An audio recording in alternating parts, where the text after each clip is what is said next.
نحمده ونصلي على رسوله الكريم أما بعد فقد قال الله تبارك وتعالى في القرآن المجيد والفرقان الحميد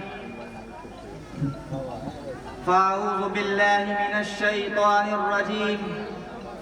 بسم الله الرحمن الرحيم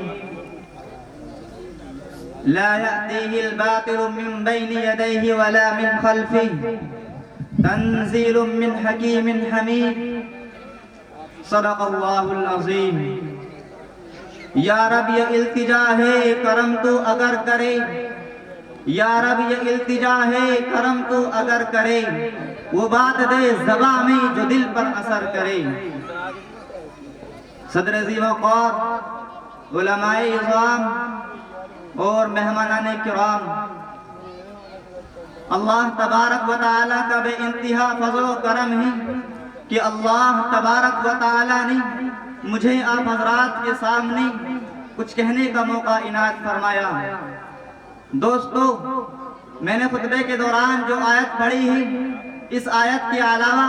ایک دوسری آیت کے اندر سیرت نبی صلی اللہ علیہ وسلم کو اس کے تمام کمال و جمال کے ساتھ ایسا رکھ دیا ہے جیسے کوزے میں دریا رکھ دیا ہو، اور وہ آیت ہے وَمَا أَرْسَلْنَاكَ إِلَّا رَحْمَةً لِلْعَالَمِينَ۔ اور یہ بات ناقابل تردید حقیقت ہے کہ رب کائنات کے بعد ہمارے سب سے بڑے محسن نہ ہمارے والدین ہیں، نہ ہمارے دوست و احباب ہیں، نہ ہمارے ساتھی اور ہم نشین ہیں، نہ ہمارے اہل و عیال ہیں، بلکہ ہمارے سب سے بڑے محسن، ساری انسانیت کے محسن اعظم، یہاں تک کہ پوری کائنات کے سب سے بڑے محسن، جس کے چشمہ حیات سے گلشن انسانیت نے زندگی پائی، جیتے ہستی نے کفر و شرک جیسے خطرناک طوفان سے چھٹکارا پایا، سینکڑوں سجدگاہوں پر ٹکنے والے پیشانیوں کو ایک ہی معبود حقیقی بارگاہ صدی میں سجدہ ریز ہونے کا اصول سکھایا، جسے میری مراد سرور کائنات، فخر موجودات،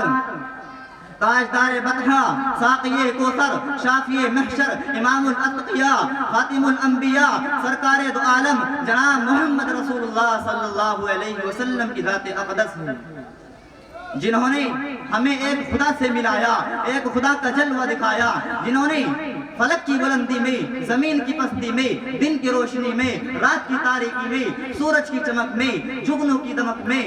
پھولوں کی مہک میں، قطروں کی تراوٹ میں عرف ربانی کی سیر کرائی، جنہوں نے خشک میدانوں میں علم و معرفت کے دریا بہائے، جنہوں نے چرواہوں کو امام اور رہبر بنایا، جو مظلوموں کے مددگار، بے آسروں کے آسرا، بیواؤں کے سہارا، یتیموں کے والی، غریبوں کے مولا اور دردمندوں کے درما تھے۔ اور ایسا کیوں نہ ہوتے، آپ صلی اللہ علیہ وسلم کو تو رحمت للعالمین بنا کر کے بھیجا گیا۔ یہی وجہ تھی کہ دنیا پر آپ صلی اللہ علیہ وسلم کے احسانات ہیں، یہی وجہ تھی کہ دنیا پر آپ صلی اللہ علیہ وسلم کے احسانات ہیں، لیکن آج افسوس کی بات یہ ہی کہ وہ مسلمان جو کل تک پوری دنیا کی قیادت و پاسبانی کر رہا تھا، آج وہ تنزلی کی طرف کیوں جا رہا ہے؟ وہ مسلمان جو سمندر و ہواؤں کو اپنے تابع کیے ہوئے تھا، آج وہ ذلیل کیوں ہو رہا ہے؟ وہ مسلمان قوم کہ جس کی ایک آواز میں چرند و پرند نے چند لمحوں کے اندر جنگل کے جنگل خالی کر دیے تھے، آج ایک چوٹی بھی اس کا حکم ماننے کے لیے تیار نہیں ہے، جن کی صورتوں کو دیکھ کر کروڑوں کفار نے دین اسلام قبول کیا تھا، آج ان کی صورتوں پر دہشت گردی کا الزام لگایا جا رہا ہے۔ آخر مسلمانوں سوچو تو صحیح کہ اتنا بڑا انقلاب کیوں آ گیا ہے؟ کسی شاعر نے کیا ہی خوب کہا ہے کہ مسلمانوں میں خوب باقی نہیں ہے، مسلمانوں میں خوب باقی نہیں ہے، محبت کا جنوں باقی نہیں ہے، صفے کج دل پریشاں سجدہ بے ذوق کہ جذب اندرو باقی نہیں ہے۔ پیارے دوستو، جب تک مسلمان نبی صلی اللہ علیہ وسلم کے طریقے پر تھا تو کامیاب تھا، جب تک مسلمان صحابہ کرام رضی اللہ عنہم کے طریقے پر گامزن تھا تو کامیاب تھا، جب تک مسلمان قرآن و حدیث کی روشنی میں فیصلہ کرتا رہا تو دنیا اس کے فیصلے کو مانتی رہی، جب تک مسلمان نبی صلی اللہ علیہ وسلم کے طریقے کو نہیں بولا، دنیا کی کوئی بھی بڑی طاقت اس کا مقابلہ نہ کر سکی۔ یہی وجہ تھی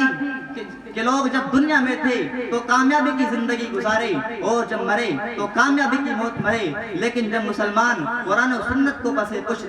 ڈال دیں گے اور صحابہ کرام رضی اللہ عنہم کی اتباع کو حقیقت سمجھیں گے تو یہ ذلت کے غار میں نہیں جائیں گے تو کہاں جائیں گے؟ یہ ہلاک نہیں ہوں گے تو کون لوگ ہلاک ہوں گے؟